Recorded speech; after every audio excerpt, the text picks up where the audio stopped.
Ya, baik. Selamat malam, selamat siang, dan selamat sore untuk teman-teman semuanya. Salam sejahtera, namo buddhaya. Terima kasih kepada Miss Vini yang tadi sudah memperkenalkan secara singkat. Namun, Bante haturkan terima kasih juga kepada teman-teman yang sudah menginvite Bante dalam kelas malam hari ini atau di Papua malam hari ini begitu. Ya, di sini Bante mungkin hanya akan lebih banyak sharing tentang bagaimana pengalaman dan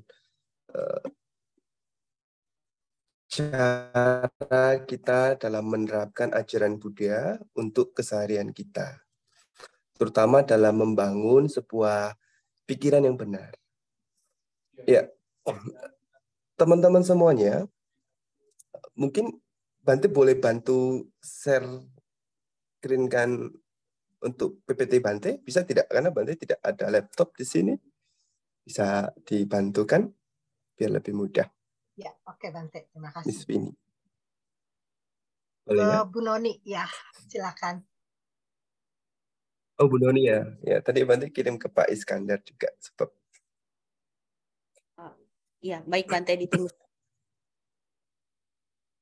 Ya, terima kasih. Karena Pak Iskandar hari ini tidak berhalangan untuk ikut hadir Bante. Oh, ya, ya. Ya, tidak apa-apa, tidak apa-apa. Tidak apa-apa.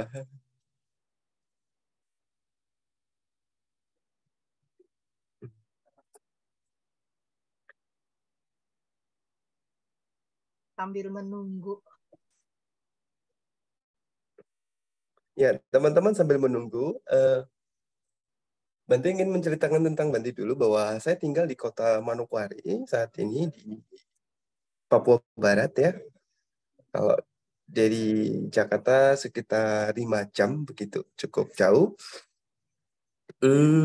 Bante di sini tinggal di sebuah biara, namanya Wihara Buddha Brahma Manokwari, dan di biara ini kita sering juga mengadakan kelas Dharma dan pelatihan untuk latih diri dalam pengembangan batin, terutama dalam mengembangkan mentalitas atau membangun sebuah pikiran yang benar. Karena akhir-akhir ini kalau kita amati, kita itu banyak diliputi sebuah pikiran yang tidak nyaman, entah itu overthinking, entah itu kita berpikir dengan cara pandang yang kurang tepat, atau kita berpikir dengan cara yang kondisi yang tidak membawa diri kita itu pada kenyamanan diri kita. Nah, pada kesempatan hari ini nanti kita belajar untuk mengemas apa sih yang Buddha ajarkan untuk diri kita dan bagaimana kita menerapkannya sebagai perumah tangga atau sebagai babacita dalam kehidupan kita sehari-hari. Sebab praktik dalam ajaran Buddha itu tidak hanya pada sebuah biara saja, tidak hanya pada desain termeditasi saja, tetapi dalam keseharian kita itu sangat penting sekali untuk melatih diri kita. Nah, kita sekarang, Bante sembari menunggu slide, Bante ingin kita melihat dulu apa sih yang Buddha temukan begitu. Nah, sebelum kita memasuki membangun pikiran yang benar itu, kita menilik dulu ke dalam diri kita dan juga menilik ke dalam sejarah dari ajaran Buddha sendiri. Jadi, Siddhartha Gautama adalah seorang pangeran yang lahir di kondisi yang cukup baik, cukup nyaman, cukup melimpah secara materi karena dia adalah seorang pangeran, seseorang yang mungkin terkondisi karena kebajikan yang bagus begitu, karena tidak semua orang dapat lahir di dalam kondisi yang baik. Nah, tapi beliau tentu punya kegelisahan hati, kegelisahan yang tidak nyaman di hatinya, sehingga dia ingin melihat ke dalam dirinya tentang realitas sebuah kehidupan. Nah, singkatnya, Siddhartha Gautama ini kita mengulang kembali bahwa beliau itu menemukan sebuah 4 penampakan agung. 4 penampakan agung yang pertama, dia melihat orang tua. Orang tua yang sangat tua dikatakan begitu. Yang jalan saja sudah bungkuk harus dipapah dengan sebuah tongkat. Jadi orang tua ini adalah penampakan pertama yang beliau lihat bahwa ternyata hidup kita itu, dia merenungkan setelah melihat orang tua, sekuat apapun kita, sehebat apapun kita, ataupun sekaya apapun kita akan tetap belum mengalami sebuah penuaan. Dan itu pasti begitu. Kita akan mengalami loh sebuah ketidaknyamanan tubuh. Kan yang namanya tua itu tubuh tidak nyaman. Ketika kita tua kan tubuh sudah tidak bisa kompromi dengan keinginan kita. Rata-rata kan kita inginnya itu ya nyaman-nyaman saja, inginnya itu ya baik-baik saja. Tetapi ketika tubuh tua, pikiran kita jadi tidak nyaman, kondisi kita tidak nyaman. Ini yang Siddhartha renungkan bahwa, oh iya ya, aku tuh bisa tua loh. Mungkin kita sering lihat orang tua ya, teman-teman di sini siapa yang melihat orang tua atau sedang mungkin mengalami proses penuaan juga gitu. Pernah nggak kita merenungkan, nanti kalau aku sudah tua, nggak bisa apa-apa. Mungkin ya jalan aja di papa berbaring.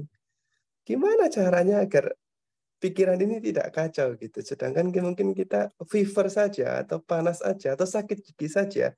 Pikiran kita tuh kacau loh. Pikiran kita tuh nggak nyaman sekali. Ini kegelisahan yang mungkin Siddhartha alami. Bante melihat Siddhartha dari segi saat ini ya, dari segi manusia modern ya.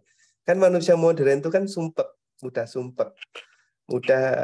sumpek, makanya kita mengalihkan kesumpekan kita itu ke berbagai hal. Anda mungkin nonton TV, itu kan sebenarnya mengalihkan pikiran kita dari ketidaknyamanan kita, dari kesumpekan kita. Anda mungkin main game. Bante, maaf, bisa tolong di-share kembali ininya Bante, karena ini ada kesulitan teknis dari dari kami buat mengirim. Bisa tolong dikirim kembali ke ini Bante. Lili. Bisa ke saya atau ke Ciume Bante. Ke Ciume yang atau mana? Ciume. Saya ada kirim ke Bante waktu sebentar Bante. Saya kirim ulang lagi Bante. Ya, izin.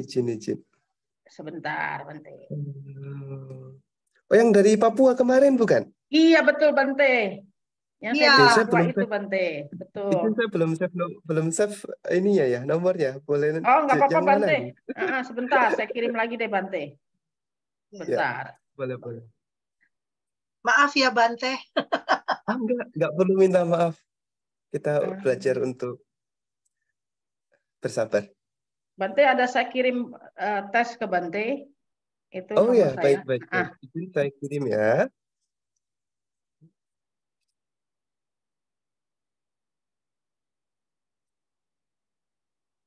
Oke. Nanti izin Bante save nomornya ya yang ini ya. Ya boleh Bante. Sebentar. Bante sudah kirim. Silakan. Ya, saya sudah dapat Bante. Sebentar, saya kirim ke itu dulu. Sebentar Bante.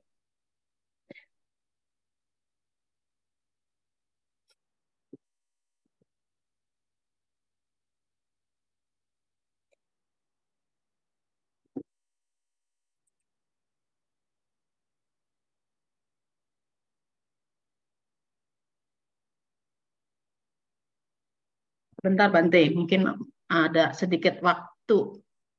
Gak apa-apa. Sembari santai-santai. Mungkin teman-teman boleh sembari ngamati nafas ya. Ternyata kita masih punya nafas. Terima kasih. Bante lahir di Malaysia. Oh. Bante lahirnya di Malaysia kan? Saya tidak. Saya lahir di kota kecil di daerah Lampung. Cuman saya belajar Buddhism di Malaysia di Dhammikarama Buddhist Temple. Guru saya ada Upanya Wamsa di Jalan Tikus di Penang.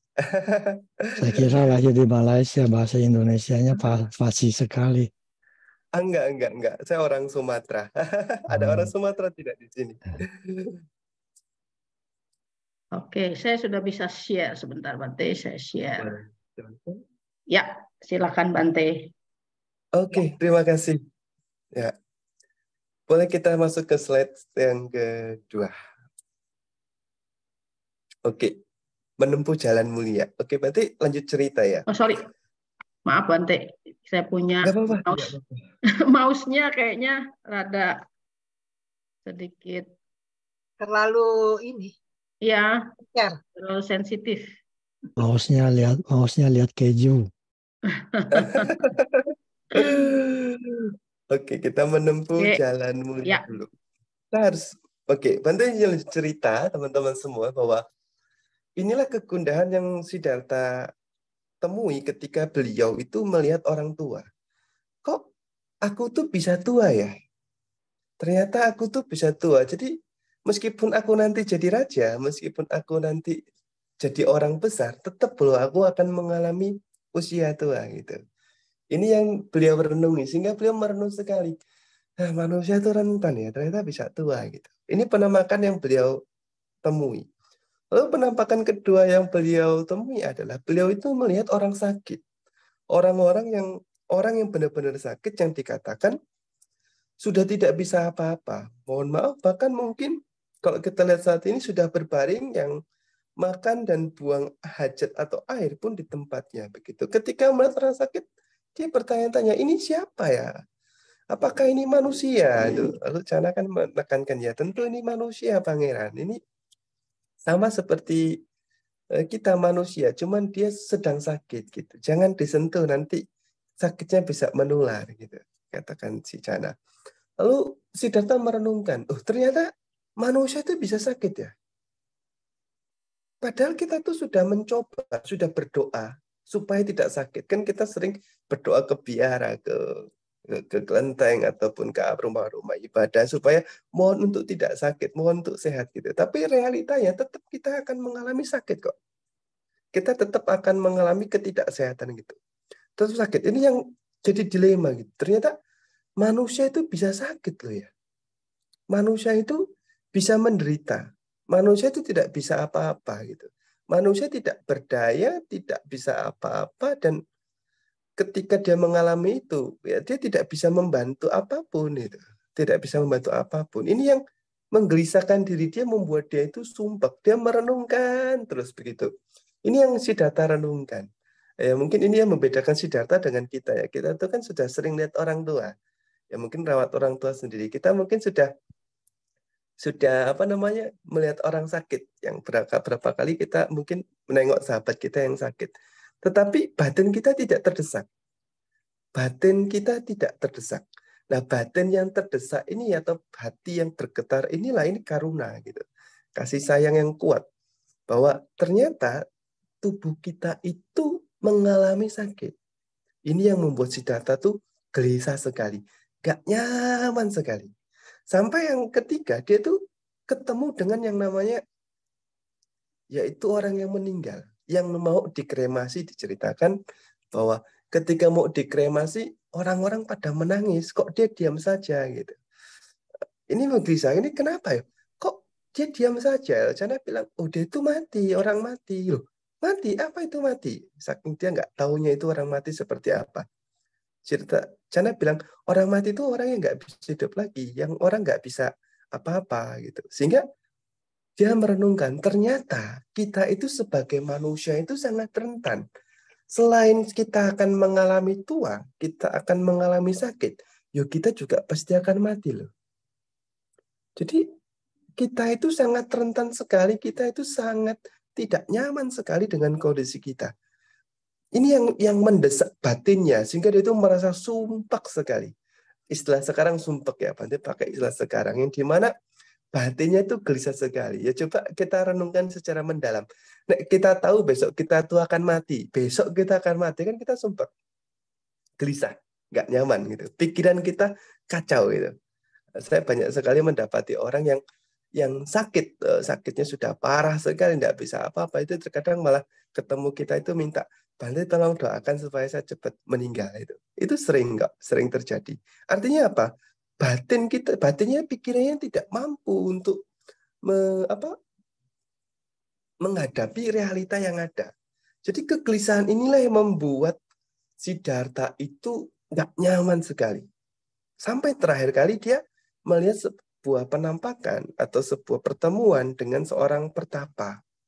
Pertapa yang dikatakan itu dia berjalan dengan tenang, duduk dengan tenang dan nyaman. Lalu dia tanya kepada Cana, Cana itu siapa ya? Kok orangnya tenang sekali? Ya, Cana mengatakan dia itu seorang pertapa, orang yang sudah meninggalkan kehidupan rumah tangganya begitu. Terus dia melihat, oh kok dia bisa tenang ya? Apa yang membuat dia bisa tenang? Apa dia itu nggak tahu bahwa hidup itu pasti tua, hidup itu pasti sakit, hidup itu pasti mengalami kematian. Kalau dia tahu kan seharusnya dia sumpah, nggak nyaman. Tapi kok dia tenang sekali? Apa sih yang membuat dia tenang? Ini yang dia cari. Sehingga singkatnya Siddhartha itu izin ke orang tuanya, meskipun tidak diizinkan, untuk ingin mencari obat, resep untuk bagaimana menghadapi menghadapi proses sebuah penuaan, sakit, dan kematian.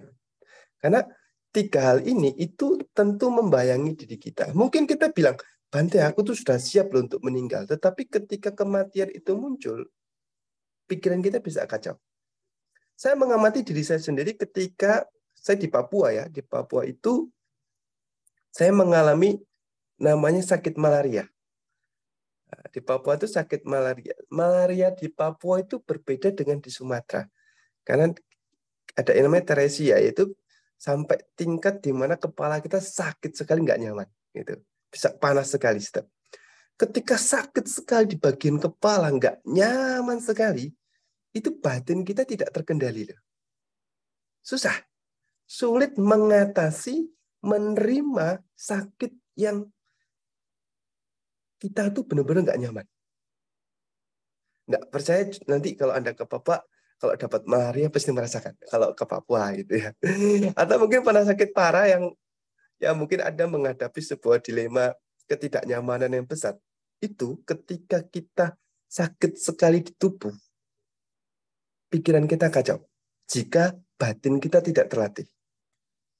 Batin kita tidak terlatih. Ini pengalaman dari saya pribadi ketika sakit malaria yang sangat tidak nyaman, sangat cukup mengkhawatirkan, pikirannya kacau.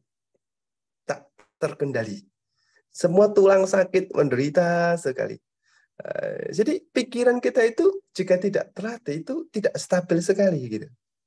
Nah, ini kematian. Artinya apa? Siddhartha itu sumpek dengan ketidaknyamanannya, sumpek dengan kerasa khawatirnya, sehingga dia harus bisa tenang seperti pertapa itu. Gimana sih agar bisa tenang? Ya mau tidak mau, karena tidak diizinkan, dia harus meninggalkan secara diam-diam. Ini yang saya katakan di sini adalah pelepasan agung. Tadi yang di slide ya. Pelepasan agung. Yaitu dia meninggalkan istana. Meninggalkan istana mungkin kita sebut dia egois. Ya bolehlah egois. Gak apa-apa. Kita ngambil dari sudut pandang kita saat ini. Kacamata kita saat ini. Kacamata anak muda ya, generasi saat ini. Gitu. Gak apa-apa gitu. Tapi itu memang dorongan dari tekadnya. Kenapa? Karena batin yang bergetar melihat sebuah penderitaan dan dia ingin mengatasi penderitaan tersebut agar dirinya dan orang lain itu tidak menderita. Menderita karena penuaan, menderita karena sakit dan kematian. Inilah disebut dengan karuna. Inilah disebut dengan kasih sayang.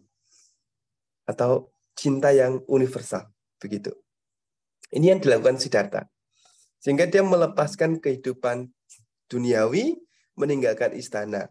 Dia mengembara itu sekitar 6 tahun. Kalau kita hitung, Bante hitung itu sekitar 72 purnama. Atau 2184 hari, beliau meninggalkan istana. Mengembara, belajar dari guru ke guru. Pertama belajar dari Alarakalama. Praktik tentang bhakti yoga. Bakti kepada guru yang membuat kita itu tenang dan nyaman. Tapi dia menyadari tenang dan nyaman dengan praktik ini ternyata itu juga nanti sumpek lagi loh. Mungkin ini juga kritikan untuk kita yang saat ini. Anda mungkin lagi sumpek, banyak masalah di rumah, banyak problem di pekerjaan, atau banyak tuntutan dan sebagainya, Anda pergi sembahyang. Entah itu membaca parita, membaca sutra, dan sebagainya. Anda ketika wihara membakar hiu sembahyang, Anda kan nyaman. Ini kan bakti. Nyaman, tenang. Tetapi setelah itu, apakah Anda sumpek lagi? Ya, setelah itu, setelah dari wihara, Anda sumpek lagi. Tidak nyaman lagi. Loh, aku sudah praktek ini loh. Praktek tata cara ini loh. Praktek kegiatan ini loh. Praktek bakti ritual ini loh. Dan sebagainya. Aku sudah membaca mantra ini loh. Mantra itu kan dari dua suku kata, manas dan yatra. Manas itu pikiran, yatra itu mengunci pikiran dari satu objek. Ketika kita mengarahkan batin kita itu membaca manas ini, mantra ini, pikiran kita tenang, nyaman. Tapi setelah kita membaca mantra, kita sumpek lagi, Kak. Tidak nyaman lagi, Kak. Ya, nama orang pekerjaannya belum selesai, orang tanggung jawabnya belum selesai, dan sebagainya. Akhirnya dia nggak puas. Dia pindah ke guru lagi namanya Udakarana Putra. Yang dikatakan dia ahli dalam Raja Yoga. Ahli dalam praktek jana yang sangat mendalam. Tingkat konsentrasi absorpsi yang sangat tenang, sangat nyaman. Tetapi itu pun ternyata tidak memuaskan. Kenapa? Yo, kamu saat itu tenang. Tetapi setelah itu ya, kita sumpek lagi. Kita tidak nyaman lagi. Kita nggak tenang lagi. Pernah kan kita ngalami itu? Anda habis melakukan sesuatu, latihan sesuatu, tenang, nyaman sekali. Tetapi ketika sampai rumah, pulang ke rumah, ya sumpek lagi, nggak nyaman lagi. Sehingga dia menilik bahwa apa yang diajarkan Alara Kalama dan Udakarama Putra itu memang membawa ketenangan yang tercerap, yang mendalam. Tetapi itu belum mengatasi, yaitu ketidaknyamanan, penderitaan, akan penuaan, akan sakit, dan akan kematian. Bagaimanapun, setiap orang, jika belum tercerahkan, dia akan mengalami rasa takut akan sebuah kematian.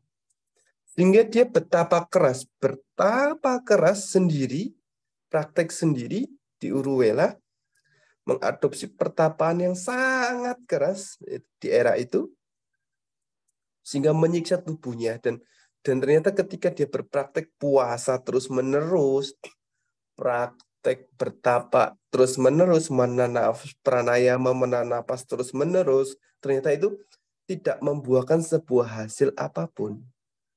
Hanya membuahkan sebuah tenang sesaat saja. Habis itu sumpek lagi dan nggak nyaman lagi.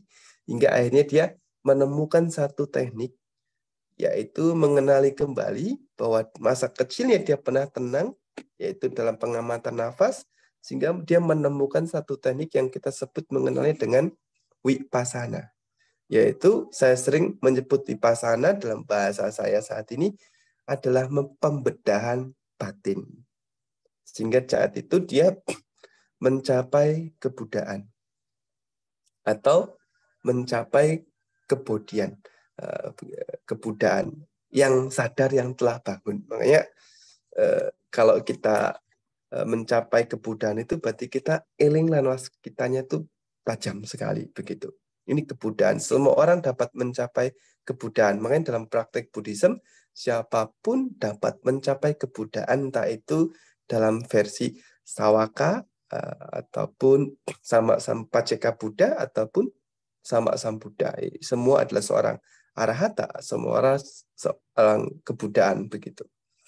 Nah, inilah yang beliau lakukan kilas balik dari Siddhartha Gautama sebagai founding father ajaran dari Sakyamuni Buddha, yaitu menempuh jalan mulia.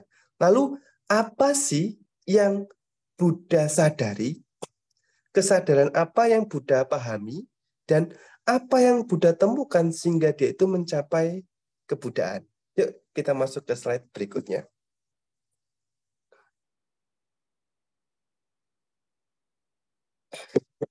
Ya, ini. Bahwa yang Buddha sadari bahwa ketika dia memahami kehidupan, dia menyadari betul bahwa hidup kita itu punya karakter. Karakter hidup kita itu yang pertama adalah duka. Duka itu sesuatu yang tidak pas dengan diri kita. Itu duka. Anda kepinginnya kan sehat terus. Gitu. Nggak mau sakit. Tetapi yang namanya manusia pasti sakit. Duka. Nggak pas dengan diri kita. Anda kan kepinginnya itu nggak tua-tua. Maunya muda terus. Tapi kan nggak mungkin. Karena konsekuensi hidup manusia pasti menua. Itu duka. Jadi segala sesuatu yang nggak pas dengan diri kita, itu duka. Itu penderitaan. Itu suffering. Begitu. Ini yang dipahami Buddha. Bahwa hidup itu, karakter hidup kita itu duka. Dikategorikan ada 3 jenis duka. Kategori yang pertama saya sebut ini duka biasa. Duka biasa atau duka-duka. Duka yang mudah kita atasi. Duka yang keseringan kita hadapi. Ini duka. Sebagai contoh, Anda misalnya itu kepanasan. Nah, di Papua ini panas. Ini kan duka. Tetapi kita bisa mengatasinya. Ya sudah, kepanasan nyalakan AC. Dingin. Atau nyalakan kipas angin. Ya, dingin, segar kembali. Nah, panas itu penderitaan untuk tubuh kita. Tapi kita mudah mengatasinya. Atau mungkin Anda lapar. Lapar sekali. Ya Anda makan. Kenyang. Lapar itu kan menderita tubuh ini. Pikiran ini juga menderita. Tetapi ketika Anda makan, ada makanan. Kenyang. Penderitaan itu selesai. Mudah diatasi. Digigit nyamuk pun sama. Flu. Itu pun sama. Itu duka biasa. Duka yang mudah diatasi. Duka yang mudah kita atasi dengan cara-cara kita, dengan upaya kausalia kita. Begitu. Nah, tetapi ada duka yang sifatnya itu lebih dalam dari duka biasa. Yaitu viparinama duka. Penderitaan karena perubahan. Penderitaan karena perubahan. Ya, sebagai contoh, dulu kita muda, sekarang jadi tua, itu kan duka karena perubahan. Kita ketika berkaca loh, kok ini ada kerutan ya? Aduh, nggak nyaman loh. Kok dulu rambutku hitam, sekarang jadi ada putih-putihnya gitu. Ini kan penderitaan. Makanya saya cukur rambut. Kalau cukur rambut ini saya sering sebut Mataram. Manis tanpa rambut gitu. Jadi bapak-bapak, ibu-ibu, kalau rambutnya seperti saya itu jangan malu. Artinya kita Mataram. Manis tanpa rambut gitu. Ini perubahan. Perubahan. Atau mungkin Anda berpisah dengan yang Anda cintai. Yaitu kan duka. Berpisah dengan yang Anda sayangi. Karena kita rata-rata itu menderita karena salah satunya ini. Atau berkumpul dengan yang kita nggak suka. Itu juga kan penderitaan. Karena ada perubahan. Kenapa? Loh, kan tadinya kita itu senang-senang, ketemu orang yang kita nggak suka, jadinya menderita. Nah, tadinya kita senang-senang lagi asik-asiknya, tiba-tiba dia meninggalkan kita, atau kita yang meninggalkan dia. Akhirnya kan menderita. Jadi menderita karena perubahan. Sakit, tua, berpisah dengan yang dicintai, berjumpa dengan yang tidak disukai, bahkan kematian, itu penderitaan. Ini penderitaan yang lebih dalam, yang tidak mudah untuk diatasi. Tapi bisa. Ya, Anda kan berpisah dengan yang Anda cintai, itu kan mendalam sekali. Ya, Anda bisa mengatasinya, tapi kan butuh waktu. Mungkin 1-2 tahun baru bisa ikhlas secara mendalam. Gitu. Itu viparinama duka. Lalu yang ketiga, ada yang namanya sankara duka. Ini duka yang lebih sangat dalam sekali, yang saya rasa, yang saya terapkan, jika kita tidak mempraktikkan perenungan, tidak mempraktikkan wipasana, kita sulit loh untuk memahami tentang sankara duka ini. Duka yang ketiga, duka yang sangat dalam, yaitu penderitaan karena kelahiran. Kok aku bisa tua ya? Kok aku bisa sakit ya? Karena aku lahir, maka aku bisa tua loh. Karena aku lahir, maka aku bisa sakit loh. Karena aku lahir, aku bisa kehilangan orang yang cinta aku sayangi loh. Kan kalau aku nggak lahir, tanggung jawabku nggak banyak. Kan kalau aku nggak lahir, maka aku nggak patah hati, aku nggak stres, aku nggak banyak beban, aku nggak, dan sebagainya. Bla, bla, bla, bla. Artinya, ini penderitaan karena yaitu kelahiran. Konsekuensi dari kehidupan. Konsekuensi dari kehidupan. Ini sankara duka. Karena yang namanya hidup itu tidak yang ada yang konstan, selalu berubah. Selalu berubah begitu. Nah, inilah karakter hidup kita, bahwa hidup kita itu punya karakter. Kalau memang karakter hidup seperti ini, kan seharusnya kita kan nggak menderita. Orang kita sudah tahu hidup itu pasti tua. Kita sudah tahu secara intelektual saat ini kan, hidup itu pasti akan berpisah dengan yang kita cintai. Kita akan berjumpa dengan yang nggak kita suka. Gitu. Kita akan mengalami sakit. Kita pasti juga akan mengalami kematian. Gitu. Kita sudah tahu kok, ini karakter hidup kita. Tapi kok kita bisa menderita? Apa sih yang menyebabkan kita menderita? Kuncinya ada di slide berikutnya, yaitu tentang samudaya. Tentang samudaya. Sebabnya manusia menderita karena samudaya ini. Yaitu apa? Yaitu sebabnya manusia menderita karena diliputi oleh keserakahan, kebencian, dan ketidaktahuan. Sehingga apa? Mengakibatkan kita itu terus berulang-ulang terlahir, gitu dikatakan. Samudaya ini karena kita menggenggam erat, yaitu karena tanha, hasrat yang tidak terkendali, atau keinginan yang tidak terkendali. Coba kita koreksi ke dalam diri kita, kita tilik ke dalam diri kita. Apa sih yang selama ini membuat kita menderita? Yaitu karena keinginan kita tidak tercapai. Bapak Ibu kepingin berpisah dengan yang kita cintai.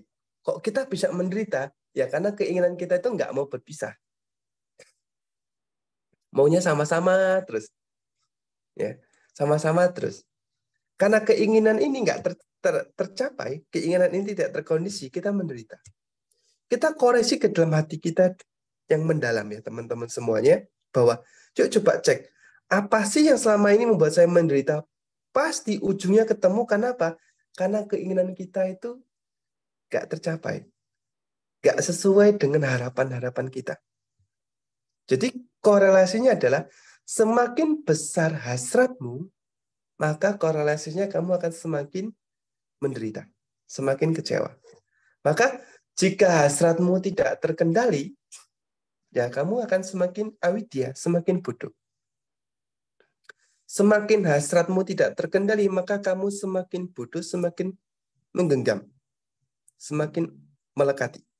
Rahula. Begitu. Atau kamu sudah tahu, tetapi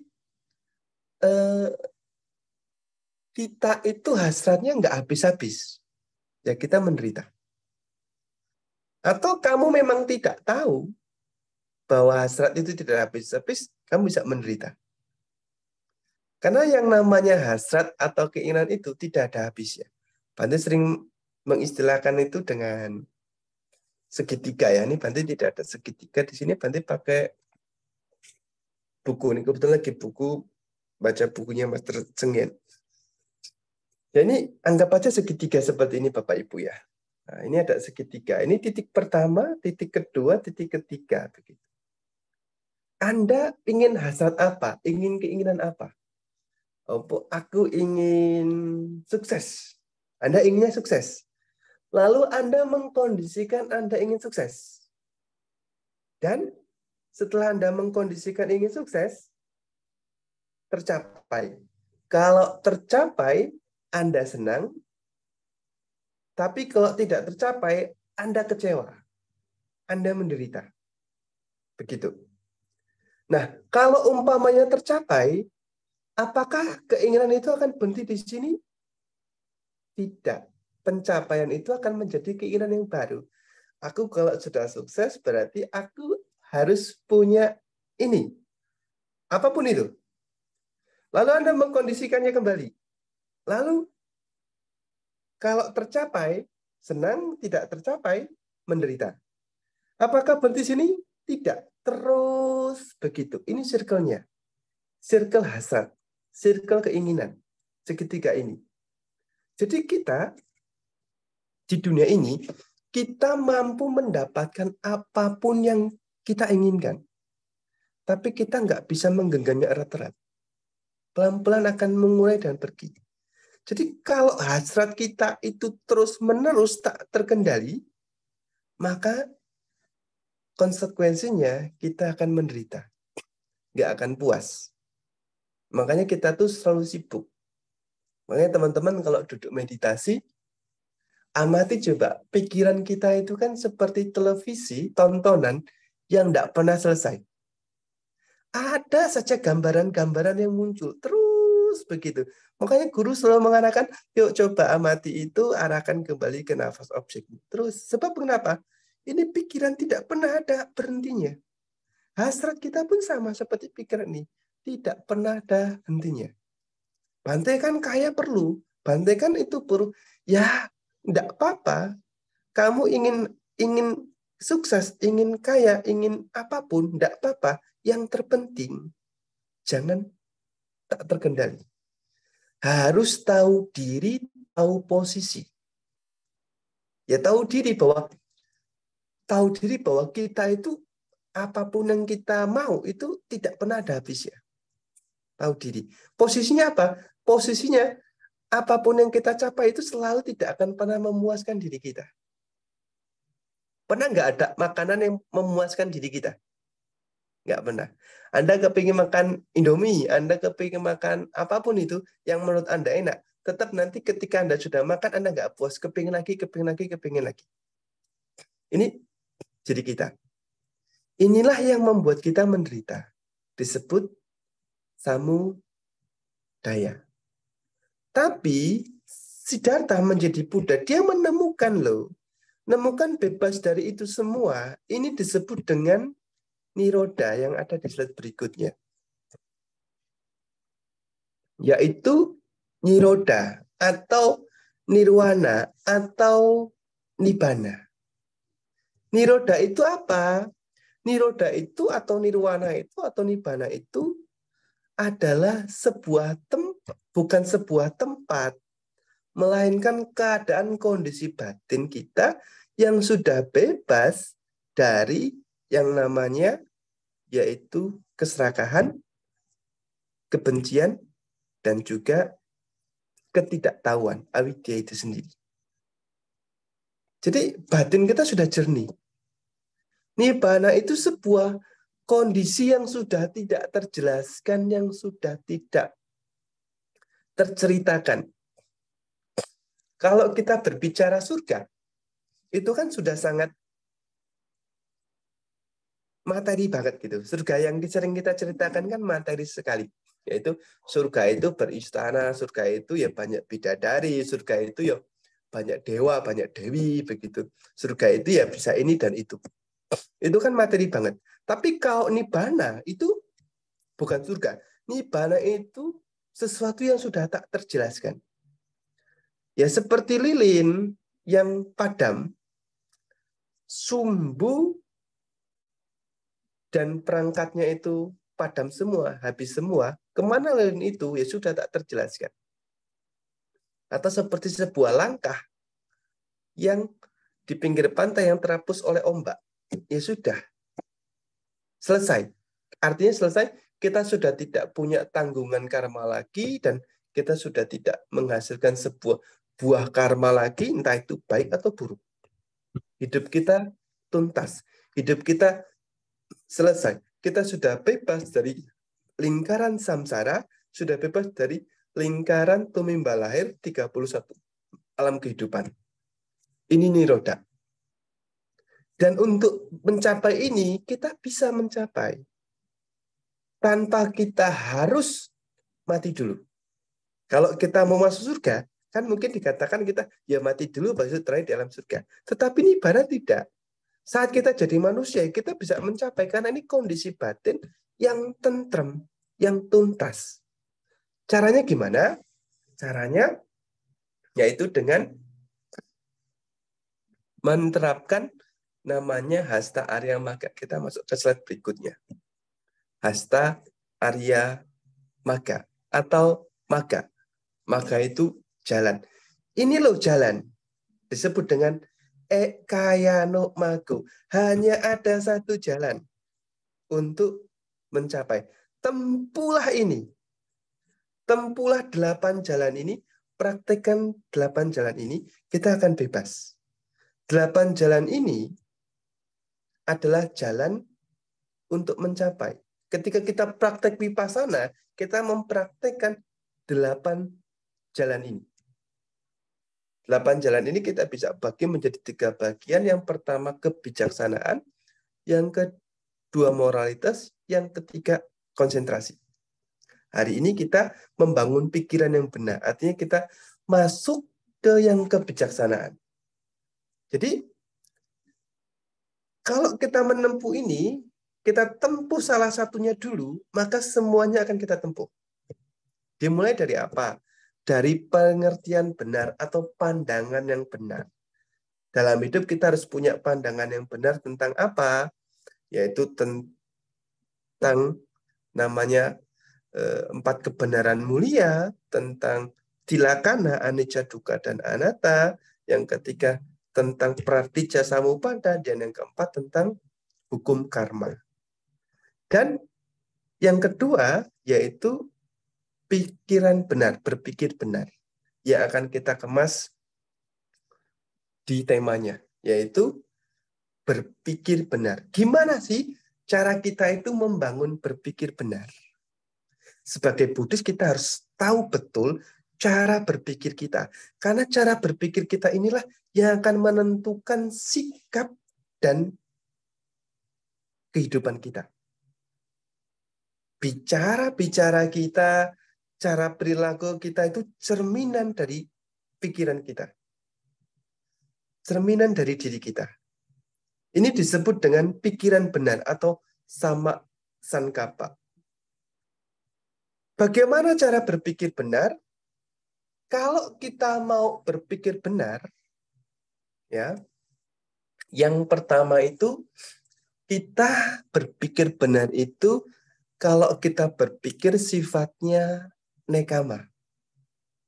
Sifatnya nekama, yaitu melepas, tidak egois. Tidak egois. Kalau kita berpikirnya itu masih mementingkan diri sendiri, kalau kita berpikirnya itu masih maunya senang sendiri, enak sendiri, kalau kita berpikirnya itu masih mau benar sendiri, ini belum melepas. Ini belum berpikir benar. Ini masih egois. Karena itu kita dianjurkan kalau kita berpikir, sifatnya harus nekama. Nggak boleh egois. Anda berbicara itu kan kepada siapapun, pasti harus bergantian. Anda telepon umpamanya, pasti harus bergantian. Kalau tidak bergantian, akan tabrakan. Di sini kita juga sama, tidak boleh egois itu, berarti kita harus menilik lagi. Gitu. Ya sudah, kalau kita berpikir itu nggak harus benar sendiri kok. Nggak harus enak sendiri. Nggak harus maunya itu dihargai terus.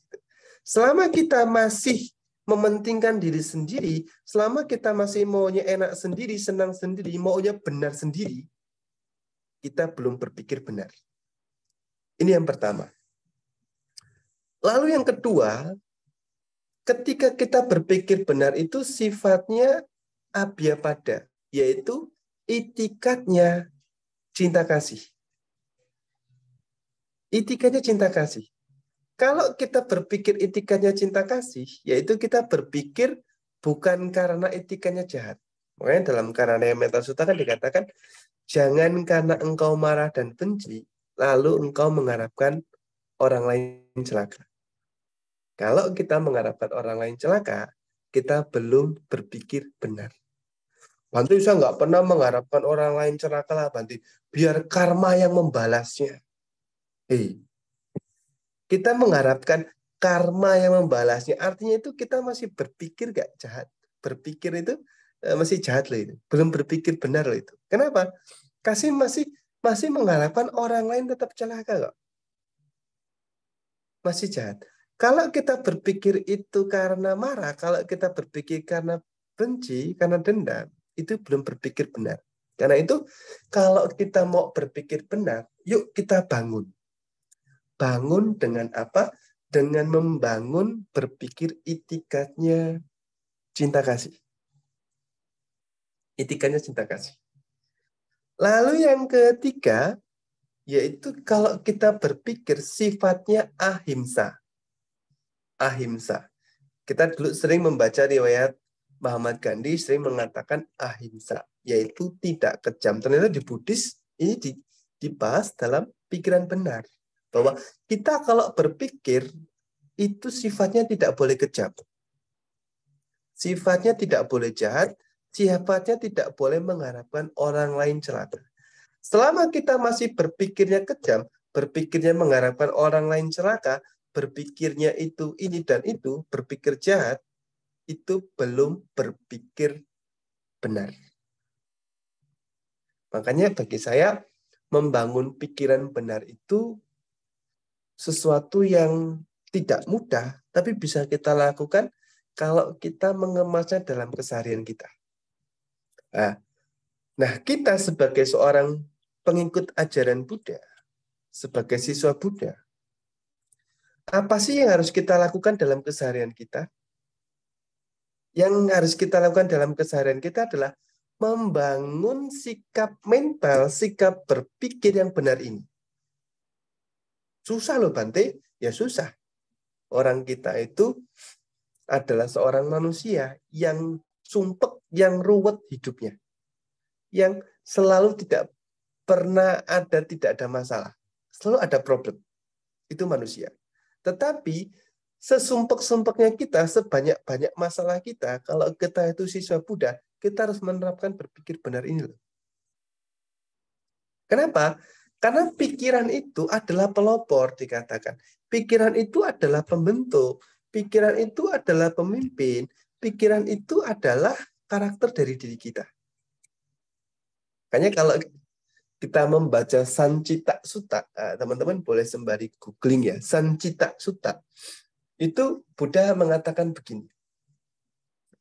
Para biku, lihatlah wanita yang pandai bersolek. Wanita yang cantik, dikatakan. Wanita yang cantik itu adalah wanita yang pintar bersolek. Pintar bercermin. Di sini, siapa yang kira-kira itu suka bercermin? Ini slide-nya boleh ditutup, Ibu, nggak apa-apa. Siapa di sini yang sering bercermin? Kira-kira kita sehari itu bercermin berapa kali? Ayo. Hah? Ada yang mungkin Banyak lebih dari 3 kali loh ya.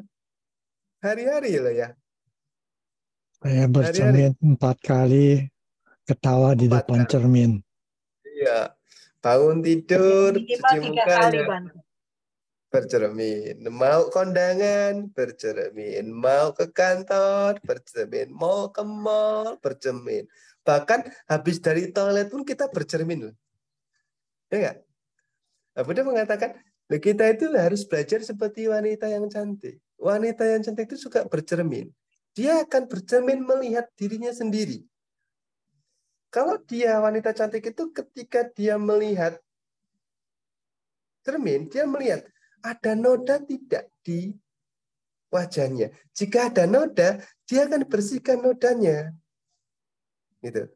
Ada bedaknya itu tidak rata, tidak. Kalau bedaknya tidak rata, dia ratakan. Itu wanita loh yang cantik. Ibu-ibu kan gitu kan. Ibu-ibu begitu. Wanita kan begitu. Makanya teman saya bilang, Bante, wanita itu susah loh paling diatur. Loh kenapa kok kamu berani mengatakan wanita itu paling susah diatur? Loh iya, Tuhan itu kan teman dia ini Kristen, temanku Kristen. Tuhan itu sudah repot-repot gambar alis sama wanita itu digambar ulang loh itu. Kan disulam ulang gitu kan. Ya itu apa cerita dia.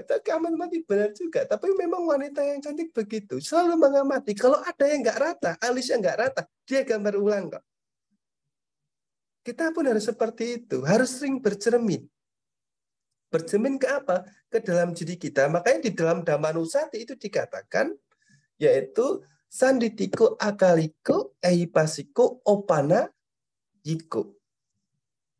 Eipasiko itu apa? Datang, lihat, dan buktikan kemana opanayiko menyilami ke dalam batin kita, ke dalam diri kita, ke dalam hati kita, ke dalam pikiran kita. Kita bercermin lihat, ada nggak hati kita itu ternoda oleh keserakahan, ternoda oleh kebencian, ternoda oleh keserakahan, ketidaksukaan, dan sebagainya. Jika itu ternoda, yuk kita bersihkan pelan-pelan. Kita amati, kita bersihkan pelan-pelan. Kita lihat pikiran kita tuh rata tidak, objektif tidak. Kalau tidak rata, tidak objektif, ya kita ratakan agar kita berpikir yang positif, yang objektif. Tidak menilik nimbang sana nimbang sini. Kalau orang Jawa itu bilang, ya itu menimbang rasa, mengolah rasa, mengolah rasa kita. Kita bercermin. Ini dalam Sancita Sutta seperti itu dikatakan. Bahwa kita harus bercermin ke dalam diri kita. Agar apa? Agar batin kita itu, pikiran kita itu terarah. Kenapa? Karena pikiran itu akan menentukan ucapan kita. Pikiran itu akan menentukan perbuatan kita. Jadi dari berpikir akan menentukan ucapan, dari ucapan akan menentukan perbuatan kita. Perbuatan kita itu kalau kita sering lakukan berulang-ulang, akan membentuk yang namanya pola kebiasaan. Dan pola kebiasaan itu akan menjadi karakter diri kita. Atau watak lah istilahnya gitu. Nah, karakter ini akan menentukan nasib kita. Kemana ke depannya. Jadi, kalau kita bercermin, melihat ada noda, ya segera kita bersihkan. Kenapa? Nanti akan menjadi ucapan kita secara tidak langsung, akan menjadi perbuatan kita, akan menjadi pola kebiasaan kita. Coba cek, apa sih kalau kita tuh ada nyamuk tiba-tiba belum gigit aja sudah kita tepuk segera. Belum gigit loh itu. Ada baru tepuk segera ingin nepuk. Sebab kenapa? Ada noda ketidaksukaan di batin kita tentang nyamuk. Ketidaksukaan batin kita kepada hal tersebut. Entah itu dari pengalaman karena digigit sakit atau kena malaria dan sebagainya. Gitu. Ini noda. Noda. Bante aku tuh nggak sadar, Bante refleks. Yo kita bilang nggak sadar, tetapi itu cerminan dari mental kita. Cerminan dari berpikir kita.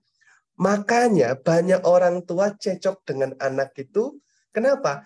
Karena secara tidak sadar orang tua itu menyakiti anak-anaknya, entah itu dari perbuatannya, dari ucapannya. Kan banyak. Sekarang jarak antar anak dan orang tua itu renggang. Gara-gara apa? Gara-gara dari mungkin ucapan dan kata-kata atau perbuatan orang tua yang tanpa mereka sadari membuat anak-anak itu menderita. Dan itu ternyata dari gaya berpikir kita, cara berpikir kita. Karena itu yuk teman-teman semua di sini, kita mulai membangun berpikir kita. Dimulai dari apa? Bangun pagi. Kita bisa bangun pagi apa yang kita lihat? Apa? Kalau kita amati mau ibu-ibu, mau anak-anak sekarang, ketika bangun pagi yang kita lihat pasti HP. Ya enggak? Ya kan? Mau masak yang dilihat HP. Mau makan yang dilihat HP. Apapun dia HP. Bahkan mau tidur pun yang kita lihat HP.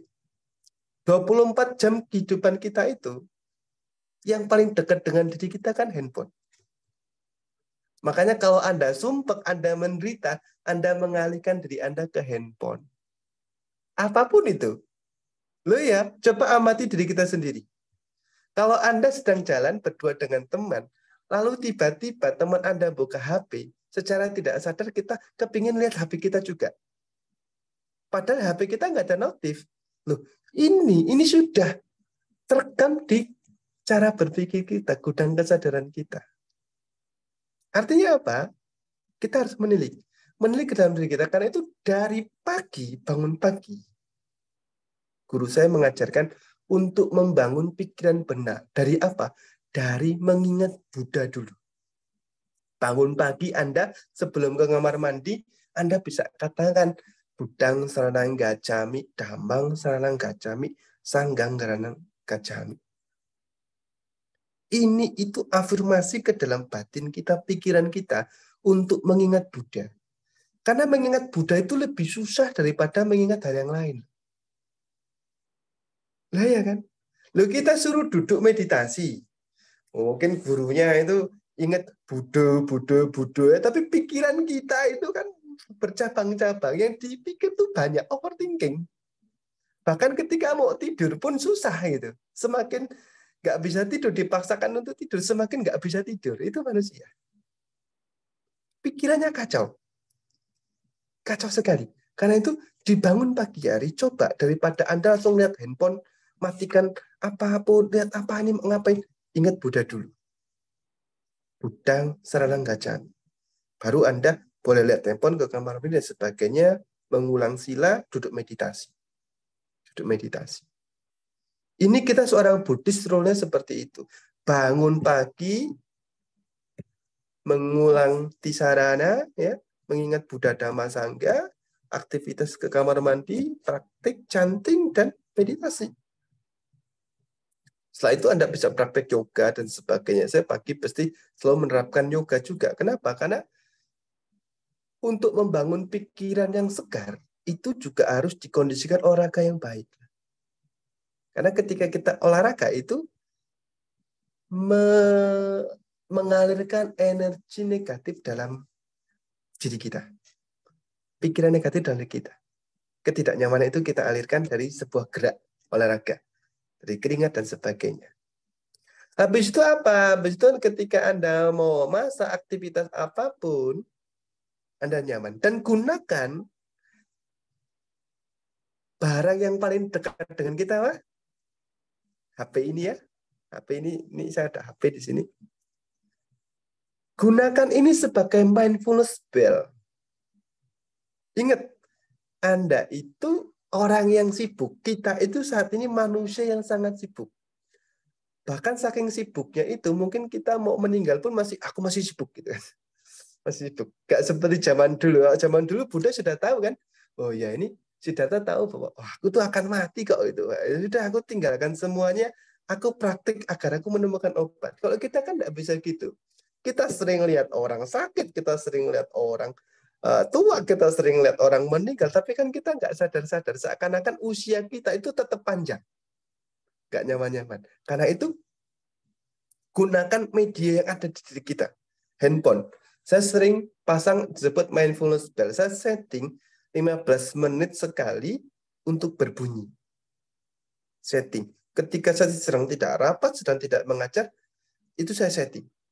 Kalau ketika saya sedang rapat, saya matikan. Sedang mengajar, saya matikan.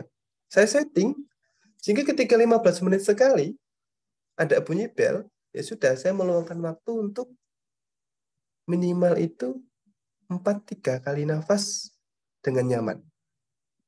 Menenangkan, melelehkan diri kita. Itu membantu sekali loh. Membantu sekali. Atau ketika bunyi handphone berdering ada telepon. Sebelum Anda angkat telepon, buru-buru angkat telepon, Anda amati nafas dulu. 1 kali nafas, 2 kali nafas, kendurkan badan, baru angkat telepon. Dan sehari, handphone kita bunyi berapa kali? Banyak. Kalau kita setting 15-30 menit, artinya kita dalam sehari itu, 8 jam aktivitas kita sudah membangun energi bagus, membangun pikiran yang bagus dari praktik pengembangan perhatian pada nafas atau anapanasati. Ini penting kita lakukan, ini penting kita praktekkan dalam keseharian. Karena kita tahu, kalau kita targetkan, Anda harus meditasi 1 hari 4 jam, 1 hari 3 jam. Itu susah loh. Sulit loh. Karena kita terlalu sibuk, banyak aktivitas dan pekerjaan. Terutama Anda seorang perumah tangga. Begitu. Luangkan itu dalam keseharian. Dan sebelum tidur, luangkanlah untuk mengembangkan diri kita dalam perhatian penuh pada nafas, perhatian penuh dalam objek samadhi. Sehingga itu membantu diri kita. Sehingga kita dalam keseharian kita dapat berpikir yang objektif. Berpikir benar. Ini pengalaman ketika 2019 kami di Papua itu mengalami kerusuhan. Ya, itu untuk kesekian kali kita mengalami kerusuhan. Kerusuhan yang cukup parah dan 1 bulan itu kita benar-benar itu tidak ada lampu. Tidak ada yang jualan dan sebagainya. Lock semuanya. Setiap hari kita melihat, ada yang bakar-bakaran, teriak-teriak dan sebagainya. Dari praktek itu, dari praktek keseharian yang sering saya terapkan, itu membantu sekali ketika rasa panik itu muncul. Bagaimanapun jika kita hidup di lingkungan yang saat itu sedang kacau, kita nggak nyaman sekali. Nah, tetapi praktek itu membantu saya. Praktek keseharian, praktek dari hasil retreat dan sebagainya, itu membantu saya menyelamatkan saya untuk saya bagaimana saya itu tidak marah kepada orang-orang yang membuat rusuh.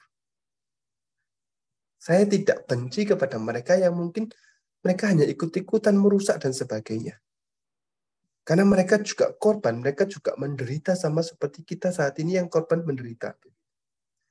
Inilah latihan yang saya lakukan, sehingga sampai saat ini hubungan kami sangat dekat, hubungan kami sangat baik dengan masyarakat di Papua khususnya. Kenapa? Karena kita belajar untuk bagaimana mengembangkan, membangun pikiran benar dari keseharian. Ini penting sekali. Dan bahkan ketika saya sakit malaria yang kacau balau itu, pikiran gak nyaman itu, ternyata nanti ada ujungnya di mana saya belajar untuk menerima rasa sakit. Mau nggak mau, siap tidak siap, ada waktunya kita akan mengalami sakit.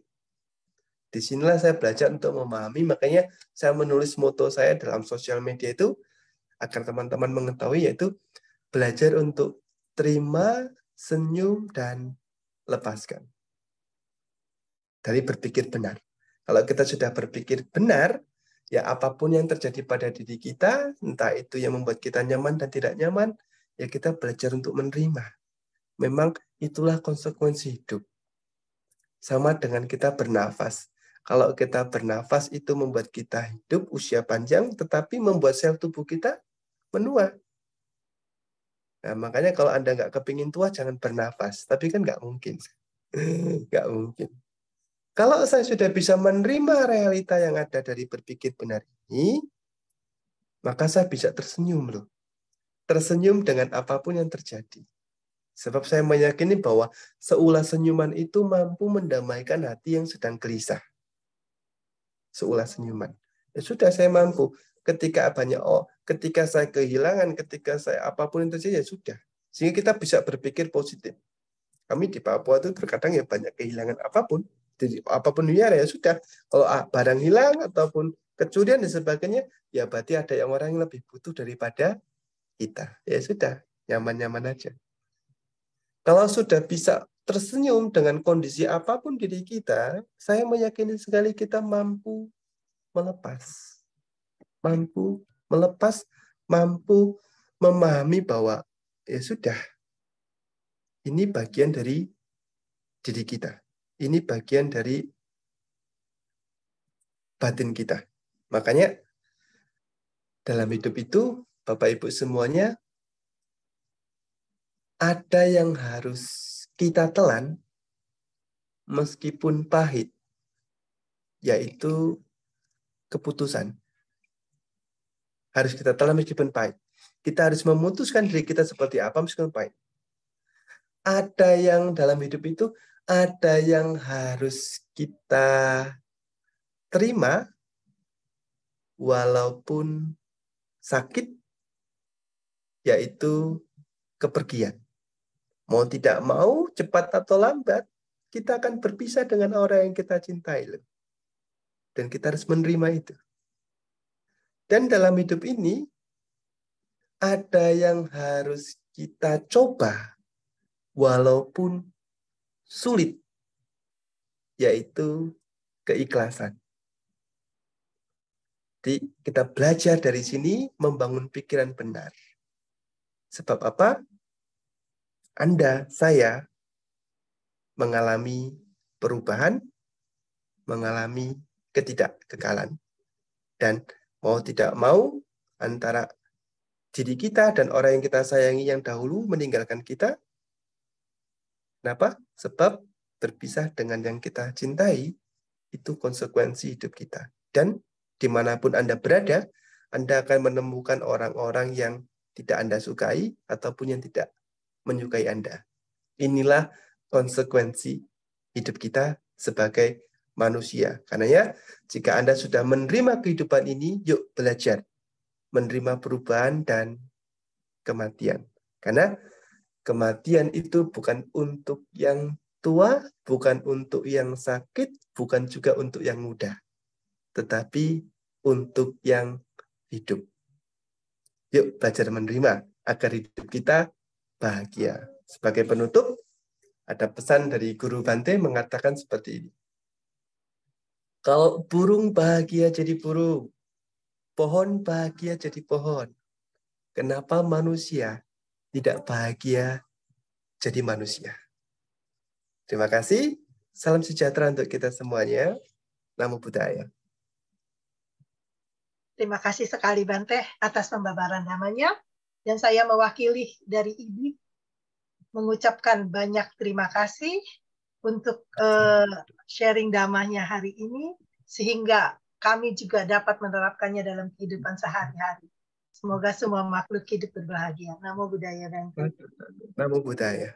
Dan sekarang kita masuk ke sesi tanya jawab.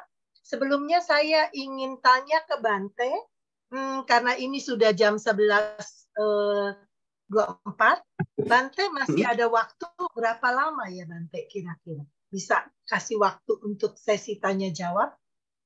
Oh, oke. Kalau saya ini kan 6:30 ya di sini. Kita Ya, beda 6:30. Kami di sini 11:30. siang ya? Ya, Kita jarak waktu yang lama. Nggak apa-apa. Kira-kira bisa teman-teman. berapa lama ya Bante ada waktunya? Ya, 30 menit lah mungkin ya. Karena nanti Bante ada ngajar kelas juga ini hari Minggu. Jadi 20 menit atau 30 menit? 30 menitan nggak apa-apa. Masih bisa bagi waktu. Oke, terima kasih Bante. Dan sebelum kita lanjut ke acara sesi tanya-jawab, ada beberapa hal-hal yang atau peraturan yang dapat saya bacakan di sini untuk mengikuti peraturan sesi tanya-jawab, yaitu pertanyaan dapat diajukan melalui kolom chat kepada moderator atau menekan tombol raise hand pada aplikasi Zoom. Pertanyaan akan dipilih dengan kualifikasi sesuai tema dan bermanfaat bagi pendengar lainnya, dan pertanyaan hanya seputar tema dan satu pertanyaan untuk setiap peserta. Jadi kami buka sesi tanya-jawabnya. Ada yang sudah raise hand atau ini kalau saya buka ya dengan sesi tanya jawabnya, ini sudah ada yang masuk pertanyaan ke panitia Bante, tapi anonim. Ya. Dan ini adalah pertanyaannya. Maaf, izin bertanya. Jika ini pertanyaan relevan dengan topik, membangun pikiran yang benar, bagaimana atau harus bagaimana sikap kita dalam menghadapi seseorang yang akan mengalami kematian? karena mengidap kanker. Dan orang tersebut pesimis dan bukan beragama Buddha. Terima kasih, Bante. Ya, terima kasih untuk yang bertanya, siapapun Anda. Saya berharap Anda punya upaya kausalia atau cara-cara terdekat. Karena satu-satunya orang yang bisa membantu orang yang sakit adalah orang terdekatnya. Dan biasa orang terdekatnya itu punya cara tersendiri bagaimana cara menyampaikan atau upaya kausalia itu. Tapi mengacu lagi bahwa kita sebagai manusia beruntung sekali jika kita mengenal Dharma.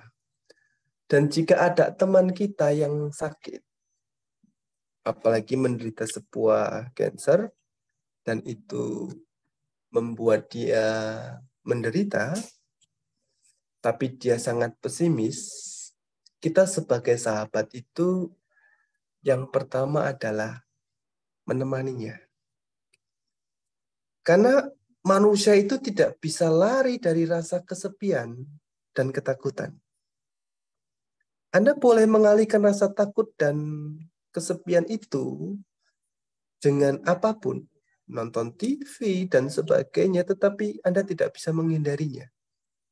Cek ke dalam diri kita masing-masing, relungkan dalam hati kita. Kita akan mengalami itu kok.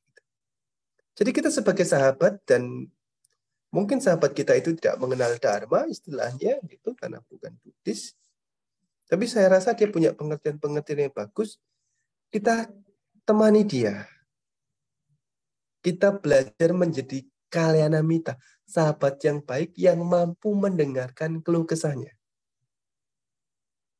Karena saya banyak melihat banyak orang yang sakit itu dia butuh teman untuk berkeluh kesah. Karena biasa orang yang cenderung sakit itu terkungkung, apalagi sudah pesimis ya, terkungkung seakan-akan penderitaan saat ini itu bagian dari keseluruhan hidupnya. Kita itu gitu, manusia itu gitu. Ketika kita menderita, entah itu sakit, entah itu ditinggalkan yang disayangi, ataupun apapun itu, bahkan ketika menghadapi kematian, seakan-akan penderitaan yang kita alami saat ini adalah bagian dari keseluruhan hidupnya. Padahal kan tidak.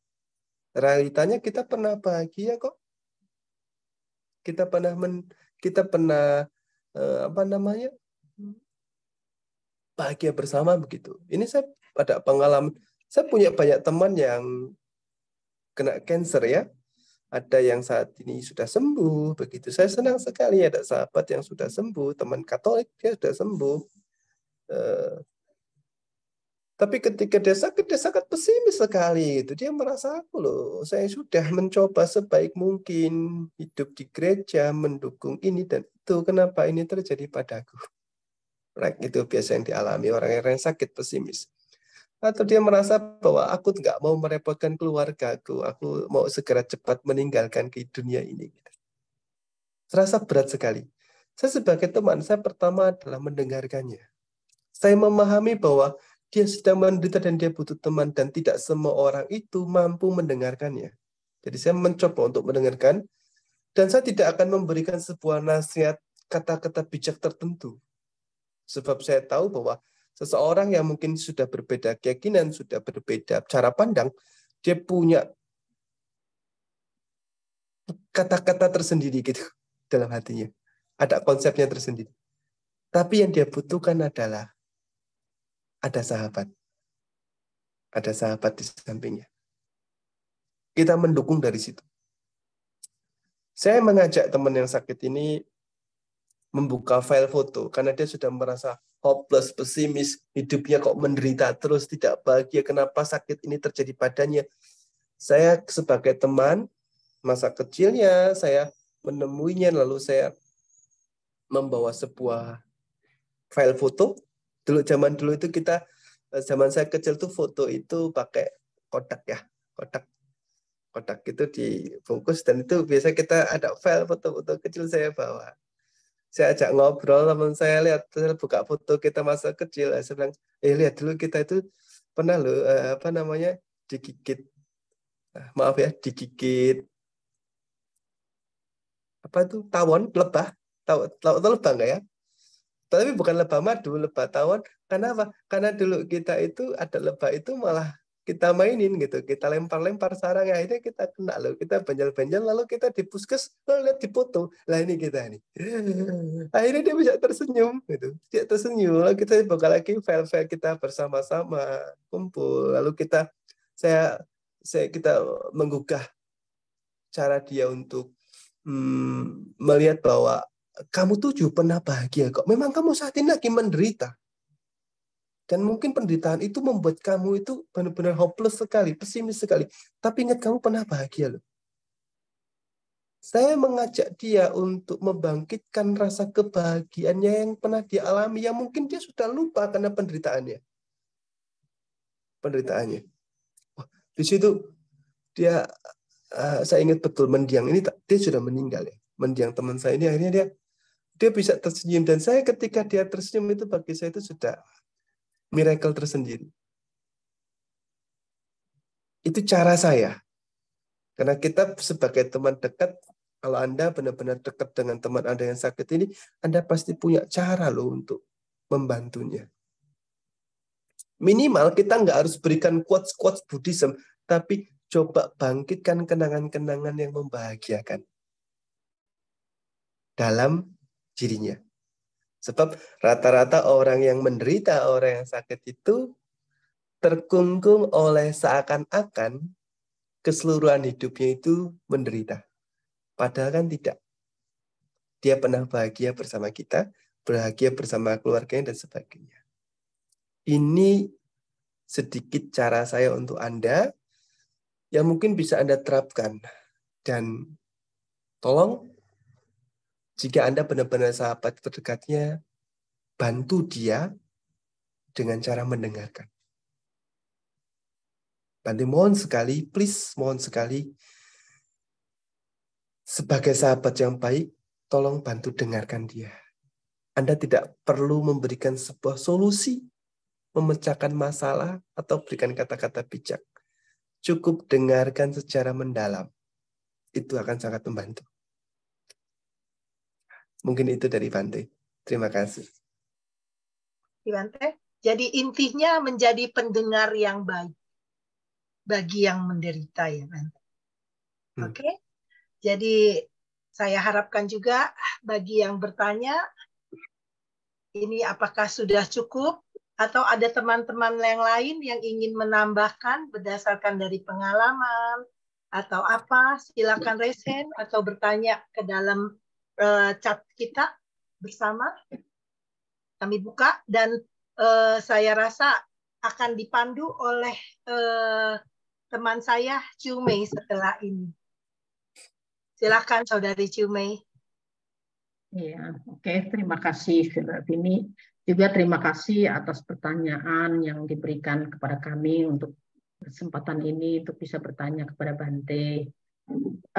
Mungkin ada teman-teman lain yang sedikit mau sharing atau bertanya juga dapat dipersilahkan. Mungkin saya ada sedikit tambahan pertanyaan, Bante, juga tentang menjelang kematian.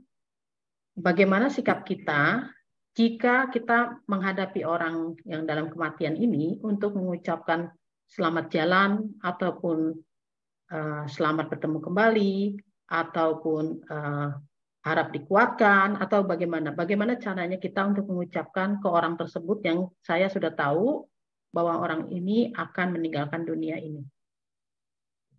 Bagaimana itu, Bante? Terima kasih, Bante.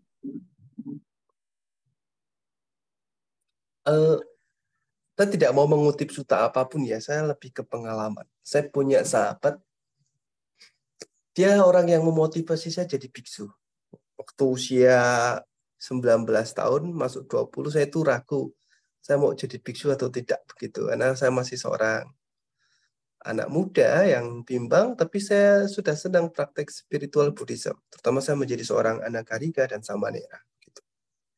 Lalu dia menguatkan saya untuk menjadi seorang biksu. Dia mengatakan, kalau saya belum menikah, saya pun akan jadi biksu loh. Tapi karena saya sudah menikah, saya punya tanggung jawab yang besar. Jadi ini kesempatan untuk Anda, dia bilang itu, untuk Samanera waktu itu, coba latih dulu. Dan kan jadi bisu tidak harus ada tuntutan ini dan itu. Yang penting kamu berlatih. Ya mudah-mudahan cocok dan kamu berjodoh karma dengannya. Ya gitu. Akhirnya saya memotivasi saya untuk pergi belajar di Malaysia. Atas dari dukungan dia bernama Kionado Mars atau Cikyong, begitu. Cikyong ini adalah sahabat guru saya awalnya, dan karena saya belajar dengan Bante Sadanyano, dikenalkan dia, sehingga banyak jejak yang menginspirasi saya dari dia, meskipun dia seorang perumah tangga ya, terutama dalam hal praktis begitu. Kami bersahabat cukup lama, meskipun saya lama di Papua, dia selalu mengingatkan, Bante ini ada teacher kita di GoNK yang mau berlatih siapa, atau ketika saya ada mungkin saya dari Cami Saedo atau murid-murid Cami Saedo datang ke Indonesia selalu menginvite, ini ada Saedo, entah itu Sadonanda Sidi, siapapun. Pada muridnya tidak, jangan terlalu capek begitu, harus retreat juga. Udah orang selalu mengingatkan, artinya dia sangat peduli dengan Sangga. Setelah masa COVID, beliau itu merawat guru saya yang sedang kena COVID, lalu saya juga habis itu berlatih di GoNK retreat untuk biar tidak terlalu terfokus pada banyak yang sakit. Karena waktu COVID banyak yang meninggal teman kami. Dari beberapa angkatan teman-teman latihan bersama itu banyak yang meninggal. Nah, Kionado Mas itu dia juga akhirnya sakit ya. Saya izin menceritakan ini, saya rasa ini menginspirasi teman-teman. Beliau sakit karena COVID, dan ketika COVID-nya sembuh, ternyata lari kepada sebuah sakitnya, yaitu kanker hati. Dan ketahuan stadiumnya sudah akhir. Ini sudah, jadi tubuhnya yang gagah, cuman beliau adalah sahabat kita yang baik, sehingga dekat dengan Sangga, dan istrinya juga adalah Kapiakara atau Dayaka Sabha Sangga. Jadi kita sering bertemu, berkontribusi bersama gitu. Suatu ketika saya sengaja datang dari Papua mendengar dia sakit. Saya dari Papua ke Jakarta karena dia tinggal di Jakarta. Waktu itu guru saya juga mengajak untuk menemuinya, yuk kita tengok sama-sama. Saya sangat terkesan dengan beliau, sebab meskipun dia tahu bahwa usianya mungkin tinggal 1 bulanan, mungkin tidak sampai, tapi dia tetap menjaga pikirannya itu dengan baik. Dia selalu masih mengingatkan, Bante, jika Bante butuh apapun, tolong invite saya. Invite keluarga saya untuk dapat membantu, supaya Bante dapat berlatih dengan baik. Begitu. Dia sudah lama sekali, lalu dia bilang, Bante, saya ingin dana makan. Padahal dia sudah lama, dia turun, kita duduk bersama dana makan, lalu Guru Bante bilang, yuk kita makan bersama saja, agar kita lebih nyaman, lebih dekat begitu. Lalu dia menceritakan, pada akhir-akhir ini pikiran saya itu tidak stabil, makanya untuk mengamati nafas terkadang susah. Ya. Pikirannya blur. Akhirnya dia biasa melafal nama Avalokitesvara, jadi dia pegang tasbih, dikalungkan melafal Avalokitesvara atau Ami Kuan Yin Pusa, begitu Om Mani Padme Hum. Tapi pikirannya sangat positif sekali dan terus mengembangkan. Di situ saya melihat bahwa di balik ketegarannya itu, selain karena dia praktisi, meskipun apapun dia seorang praktisi meditasi, dia juga dekat dengan Sangga, tetapi di balik itu semua ada istrinya yang sangat mendukung. Namanya Okim. Okim ini, dia sosok wanita yang tegar sebagai seorang pasangan hidupnya, partnernya begitu. Dia selalu memberikan sesuatu yang sifatnya positif, vibrasi positif gitu. Dia tegar sekali. Dia berusaha untuk tidak merasa dirinya itu rasa takut kehilangan. Namanya orang tuh punya rasa takut kehilangan. Tapi dia tegar dengan suaminya. Sampai suatu saat kesadaran suaminya, ya sekitar 3 minggu kemudian kesadaran suaminya melemah dari pertemuan dengan kita. Di rumah sakit dia bilang ingin sendiri, ingin nyaman, ya izinkan dia untuk tenang, dan let go, dia meninggal. Ya, setahun yang lalu kita baru membacakan doa 1 tahun dengan beliau. Saya sangat terkesan sekali dengan beliau bahwa apa yang dia lakukan itu menjadi sebuah inspirasi untuk saya bahwa sebagai biksu saya harus berlatih dengan baik dan harus punya sahabat yang baik. Kalena Mita. Sahabat itu tidak harus berpasangan, tetapi sesama orang yang punya pemahaman spiritual. Jadi jika kita mengalami menjelang sebuah kematian sebagai orang yang terdekatnya, kita harus menguatkannya, apalagi kita satu pemahaman Dharma, dengan cara kita, yaitu bersikap yang baik dengan cara kita mempraktekkan Dharma. Guru Bante Sadanyano adalah teman dekatnya Kyornado atau Cikyong itu. Ketika bertemu, Guru Bante selalu menguatkan dengan hal-hal indah, latihan-latihan seputar meditasinya. Jadi Anda sebagai teman, atau Anda sedang mengalami proses itu, kematian itu, saya rasa mungkin bisa mencontoh, membangkitkan hal-hal latihan yang pernah dialami. Itu akan membantu sekali. Dan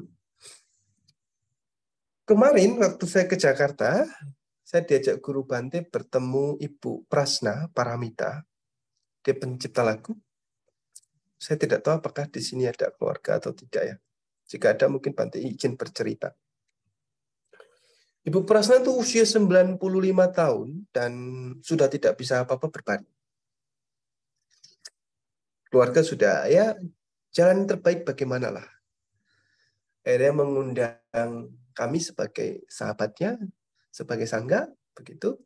Kebetulan dia dekat dengan Guru Bante, dan Guru Bante adalah seorang pencipta lagu ya. Guru saya adalah seorang pencipta lagu. Lagu anak-anak Indonesia itu, kamu mau dari manapun, pasti yang dinyanyikan adalah lagu guru, ciptaan karya Guru Bante. Gitu. Ibu Prasna itu paling senang dengan lagu namanya Avalokiteswara.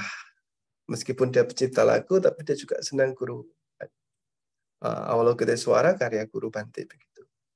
Lalu ketika kami membacakan doa, mengatakan dia sudah tidak bisa apa-apa, tapi masih bisa mendengar. Anak-anak bilang, yuk Bante, ini ada Bante, para Bante, yuk kita menyanyikan lagu kesuntukaan Mama, yaitu Avalokiteswara itu sendiri. Semua menyanyikan lagu Avalokiteswara, anak-anaknya, teman, termasuk ada teman saya juga, si Okim yang tadi saya ceritakan, yang suaminya sakit, yang meninggal akhirnya suaminya. Dan kita menyanyikan, tahu tidak, ketika kita semua menyanyikan lagu yang Avalokiteswara, lagu kesayangan, kesukaan Ibu Prasna, dia yang tadinya hanya diam saja, lalu tubuhnya merespon. Tubuhnya merespon, nafasnya pun merespon, dan dia menangis, tapi menangisnya bukan sedih, tapi menangisnya bahagia. Senang sekali.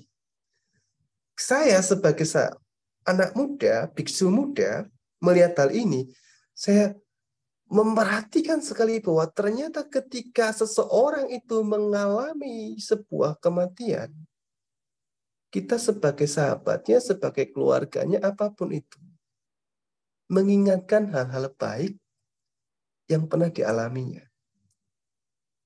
Ini kondisi beliau itu sudah tidak apa-apa, tidak bisa apa-apa. Lalu ketika itu semua menyanyi lagu tersebut, semua energi kebahagiaan muncul dari keluarganya, akhirnya ya ibu itu nampak bahagia sekali. Beda dari sebelum kita menyanyikan tersebut. Ini mungkin bagi teman-teman tadi, ketika Anda mengalami proses sebuah kematian atau sahabat Anda mengalami kematian, coba gugah kembali hal-hal positif dalam dirinya. Saya jadi ingat cerita tentang Mata Kundali, yang ketika Mata Kundali tidak mengenal dharma apapun, tapi ketika dia mau meninggal, dia melihat Buddha, dan Buddha menampakkan dirinya. Sosok Buddha itulah yang membawa dia meninggal dengan tenang dan teraih dalam bahagia. Bagi saya, keselamatan itu bukan kita bebas dari sakit, bukan sembuh dari sakit, tapi meninggal dengan tenang, itu juga keselamatan. Yuk kita kondisikan diri kita, keluarga kita, apapun itu, agar kita bisa tenang pikirannya. Karena itu bangun pikiran kita dari sekarang. Coba bangkitkan kebahagiaan diri kita. Bangkitkan kebahagiaan diri kita. Renungkan hal-hal positif dalam diri kita. Selama ini kan kita ingatnya tuh yang negatif terus. Ingat kita pernah disakiti, ingat pernah di ini, ingat merasa apa, ingat kita menderita. Coba ingat, kamu tuh pernah bahagia loh. Kamu itu pernah damai loh. Kamu itu pernah senang loh. Bangkitkan hal itu akan membantu diri kita untuk berpikir yang benar, berpikir yang positif, sehingga kita tidak akan kejam pada diri sendiri ataupun orang lain. Mungkin itu sharing dari saya. Terima kasih. Terima kasih Bante, sangat berharga sekali Bante untuk mendengarkan segala penjelasan tentang kematian, tentang duka, bagaimana membangun pikiran benar. Ini sangat berarti sekali buat kita yang ada di Eropa ini, karena kami masih sangat sedikit pengalaman ataupun mendengarkan dhamma. Jadi hal-hal seperti ini sangatlah membantu buat kita untuk membangun pikiran kita yang lebih benar. Terima kasih Bante untuk lebih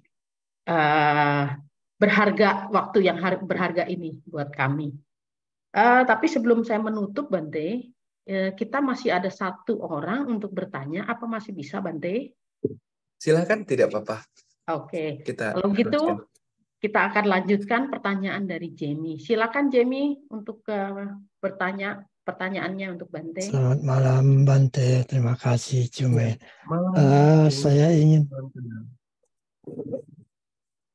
Saya ingin sedikit sharing seperti pengalaman Bante tersebut, apa yang saya alami sebelum mama saya meninggal tahun 2015. Saya tahu mama saya itu kesukaannya mendengarkan lagu Kus Plus.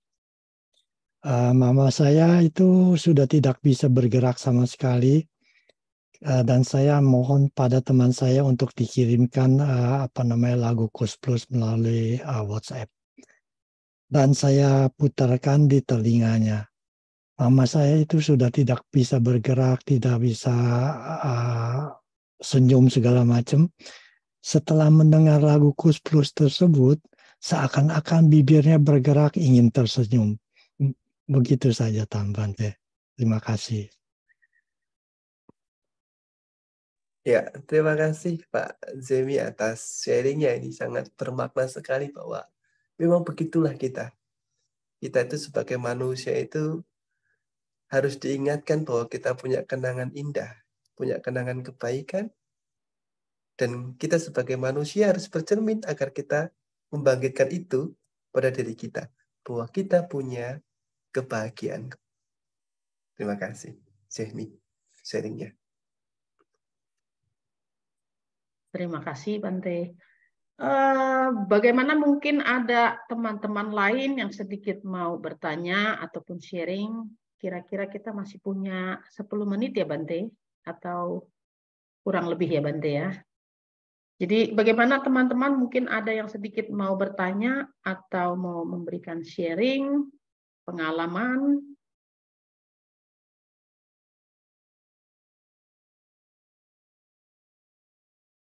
Nampaknya masih pada malu-malu nih Bante.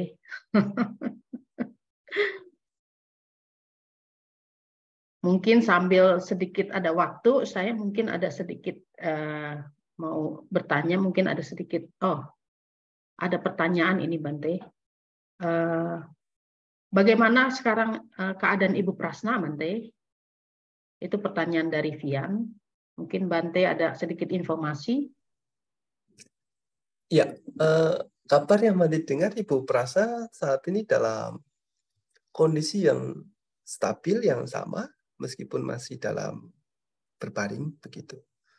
Tapi artinya keluarga sudah mengupayakan dan belajar untuk menerima realita yang ada dan mencoba untuk mengikhlaskan juga. Karena bagaimanapun jika kita sudah usia sudah sangat tua, tidak bisa apa-apa, kita tidak bisa mempertahankan fisik ini.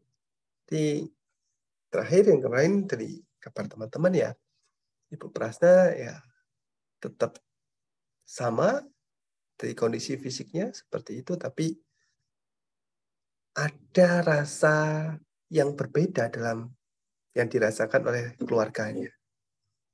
Terutama melihat bahwa ada secercah kebahagiaan yang beliau rasakan. Gitu. Tetap kondisi ya tetap berbaring, tidak bisa apa-apa. Begitu. Oke. Pak, apakah itu Ibu Prasna yang dulu sebagai guru agama Buddha di sekolahan itu ya, betul. Bante ya? Oke. Sekolah. Ya. Ya, soalnya betul, saya pernah kenal dia dulu bersama Ibu Sutadarmi ya, kalau nggak salah ya. Sutadarmi. Iya, Iya. betul. Oke, berarti saya tahu. Berarti sekarang dia sudah berusia 90. 95 lah. Oke. Memang sudah tua sekali ya Bante ya untuk usia 95. Iya, sudah. Saya pernah mengenal Bante juga mengenal Bante Sadanyano. Dulu saya pernah juga sedikit dibimbing dengan Bante Sadanyano, tapi itu udah lama sekali Bante. Ya. Itu sekitar 25 tahun yang lalu Bante. Itu Bante Sada kan berdomisili di Dharma Bakti Bante ya? Iya, betul, di Dharma Bakti. Di Jelambar, Duta Mas, Jakarta Ya, Barat. Duta Mas, ya. Oke. Bagaimana kabarnya Bante masih sering berhubungan sekali Bante dengan Bante Dengan Bante Sadanyano Sada? juga? Iya. Masih, karena saya kan murid beliau. Oke. Murid beliau hanya 2, saya dan satu lagi Saina namanya. Iya. Gitu ya, kita sering berkomunikasi. Oh gitu Bante. Oke. Maaf Bante, ini ada satu lagi pertanyaan dari orang yang terdahulu. Mungkin sedikit bisa memberikan jawaban. Pertanyaannya, apakah cukup jadi pendengar bagi orang-orang pesimis, beda kepercayaan, dan kebetulan orang tersebut agak sedikit terbelakang mental? Anumodana Bante atas jawaban Bante dan bantuan panitia. Begitu pertanyaannya Bante. Tahap pertama kita harus menjadi pendengar yang baik. Karena saya rasa orang yang sakit itu sudah mendapatkan nasihat banyak banget. Pernah ada sakit nggak di sini? Pernah Bante. Pasti pernah. Berapa orang yang menasihati Anda? Jangan makan itu, jangan ini, jangan begitu, cukup dan banyak sebagainya. Bante. Right. Itu sama seperti kata-kata bijak yang kita dapat dari WA setiap hari, toh? Berapa banyak? Dan berapa banyak yang bisa kita terapkan? Ya. Satu-satunya yang bijaksana ketika orang yang sakit, tahap pertama kita belajar mendengarkan keluh kesahnya. Lalu ketika dia meminta sebuah saran, baru kita berikan sebuah saran. Itu yang sering saya lakukan.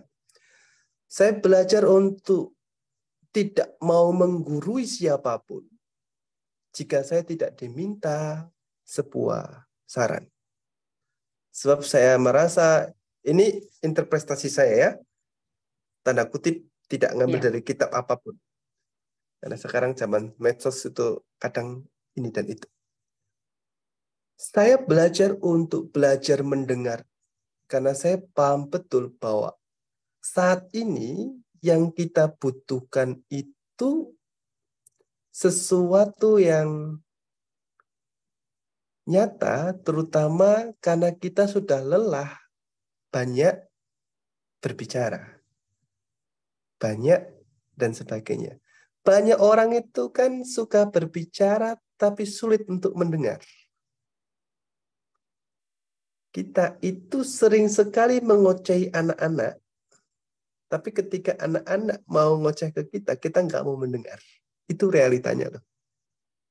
Realitanya. Jadi kalau teman kita sudah pesimis sekali, kita dengarkan dulu. Ketika saya mendengarkan teman saya itu, meskipun dia akhirnya meninggal, tapi dia tidak pesimis lagi. Dia meyakini bahwa dia Muslim ya. Dia mengatakan bahwa saya yakin pasti dengan apa yang pernah saya lakukan masa kecil, itu pasti saya akan membantu saya masuk surga kok. Artinya ada optimis di sana. Meskipun kita berbeda keyakinan ya. Karena saya lahir memang dari keluarga yang berbeda keyakinan begitu. Yang mayoritas family dan keluarga saya adalah seorang muslim yang taat, muslim yang baik. Muslim yang sangat toleran sekali. Dan itu menjadi sebuah keyakinan bagi dia gitu. Keyakinan bagi dia. Dan saya merasa ya itu cara dia. Tapi kalau mungkin saya berikan nasihat ke dia bilang, aduh, ustadzku ya sudah ngasih nasihat banyak ya, saya gini-gini aja. Nih. Ya enggak? Karena ya mungkin Anda akan merasakan lah ketika Anda sakit, terus setiap orang datang menasihati Anda, itu rasanya bagaimana?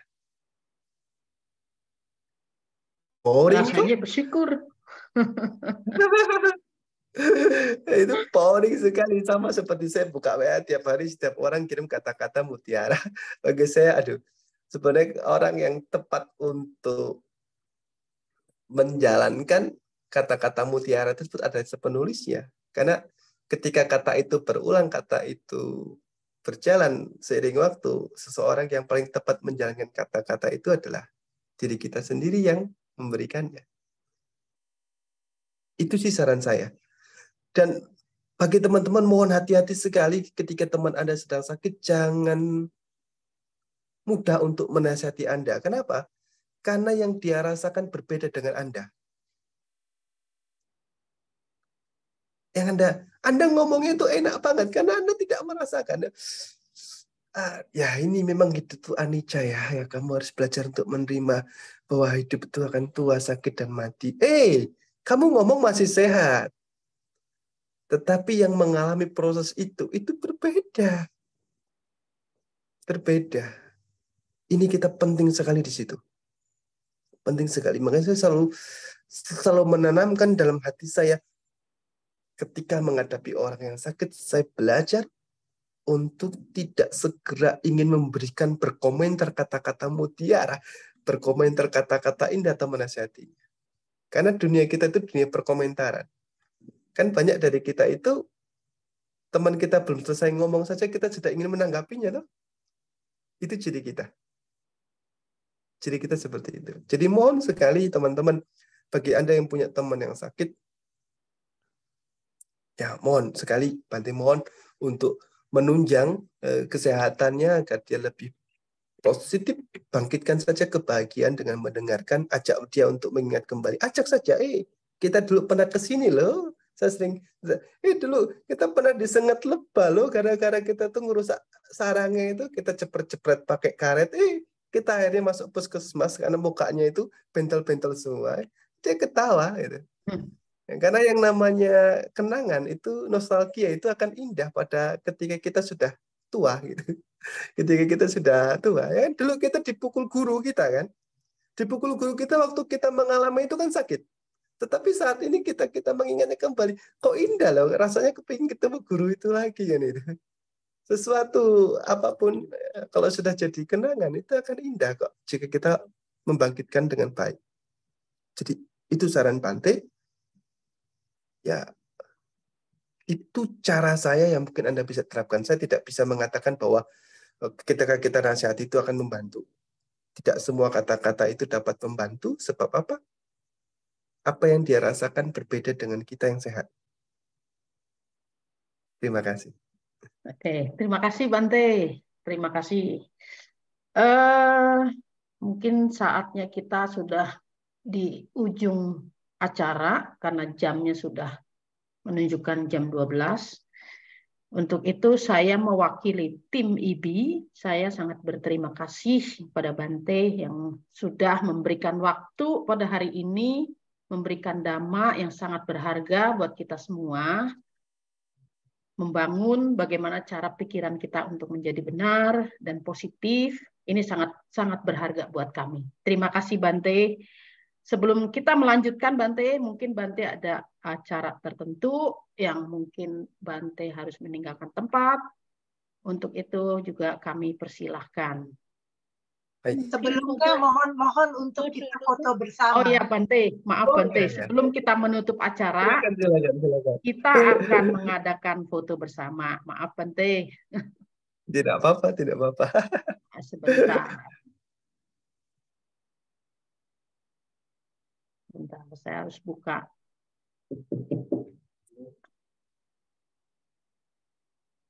Oke. Sebentar, kita akan mencoba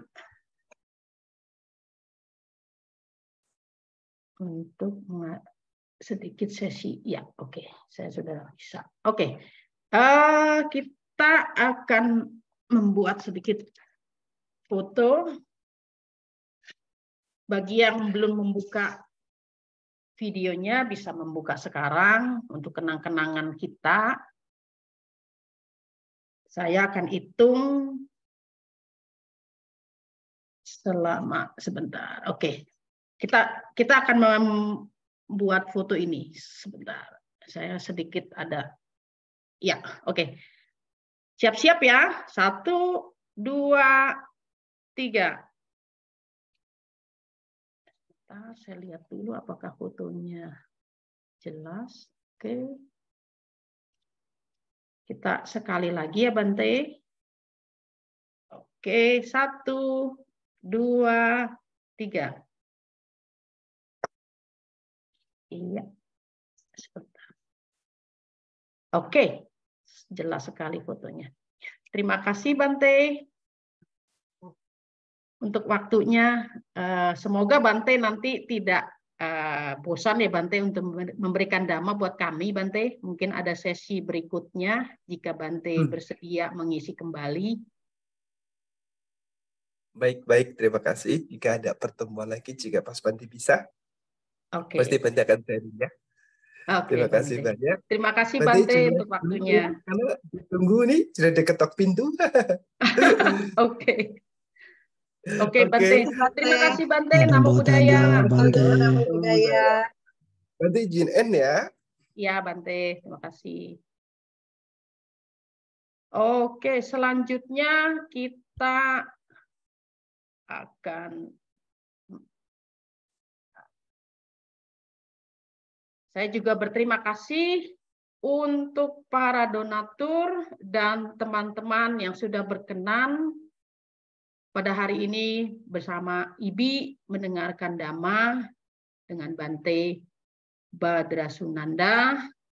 Juga untuk teman-teman yang ingin memberikan dana untuk IBI, saya juga sangat berterima kasih. Dana ini kebajikannya semoga membawa kebahagiaan dan kesejahteraan. Sebelum kita mengakhiri, saya ada sedikit pengumuman, yaitu kegiatan Dhamma Talk untuk selanjutnya pada hari Minggu 27 Agustus 2023. Waktu seperti saat ini, sama seperti saat ini untuk Eropa, Inggris, Jakarta, dan Sydney. Narasumber kita adalah Biku Jayasilo. Tema The Rise of the Wise. Bisa diikuti melalui Zoom ataupun YouTube. Untuk para donatur yang ingin memberikan dana untuk kepentingan IBI, berdana paramita demi menunjang kegiatan operasional, Anda dapat menyalurkan dana ini melalui rekening BCA untuk yang di Indonesia atas nama Vini Wibowo, dan untuk rekening Eropa, rekening Rabobank atas nama N. Oxford Siddiq. Dan jangan lupa mohon dicantumkan salah satu dari kode berikut ini untuk operasional IBI ataupun untuk sosial. Untuk dana sosial saat ini kami sedang mengumpulkan dana untuk pembangunan meditation center di Jerman. Nah, untuk pembangunan meditation center ini kebetulan kita mendapatkan sedikit berita dari Bante Jotiko. Rumah mini ini sudah diantar ke tanah yang sudah kita punyai, atau Bante Jotika yang sudah mempunyai tanah ini, dan sudah ditaruh di sana. Hanya rumah ini masih kosong, jadi dia hanya rumah saja, belum ada isi sama sekali. Jadi di dalamnya rumah ini masih membutuhkan seperti dapur, toilet, ataupun kamar tidur dan sebagainya.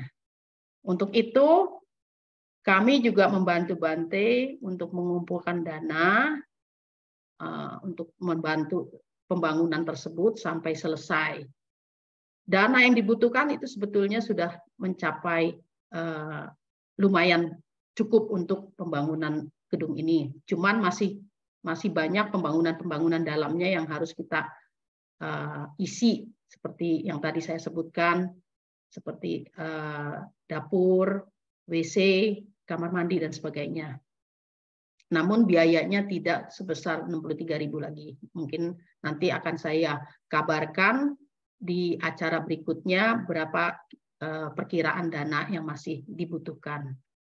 Gedung ini berletak di Jerman, lokasi seperti yang di print screen ini. Jadi bagi para umat yang ingin berkenan membantu mengirimkan dana bisa langsung ke Yayasan Kamatana di Indonesia dengan rekening BCA ataupun langsung ke Bank Santander, itu bank yang di Jerman atas nama Bernardo Tionardi. Jadi para donatur kami persilahkan bisa memberikan dananya langsung ke tempat atau ke rekening yang tertera di sini. Bagi teman-teman yang ingin informasi lebih lanjut tentang pembangunan ini, bisa bertanya kepada saya atau kepada Nancy atau kepada Vini yang ada tertera di nomor tersebut di atas ini, di print screen ini. Selanjutnya, kami juga mempunyai Instagram, Facebook, dan YouTube. Jadi bagi teman-teman yang tidak bisa mengikuti acara Zoom, bisa juga melihat kembali program-program kita atau film-film kita melalui YouTube. Site YouTube kita adalah International Buddhism Indonesia. Kita juga mempunyai Instagram dan Facebook dengan nama yang hampir sama. Jadi bisa kalian juga membuka file-file kita yang di sebelumnya. Itulah sedikit informasi dari tim IBI. Dengan ini saya sebagai wakil dari grup tim International Buddhism Indonesia mengucapkan banyak-banyak terima kasih atas waktu yang diberikan, juga terima kasih atas semua yang telah hadir pada hari ini. Dan terimalah salam dhamma kami, Namo Sang Yang Adi Budaya, Namo Buddhaya. Namo Buddhaya. Namo Buddhaya.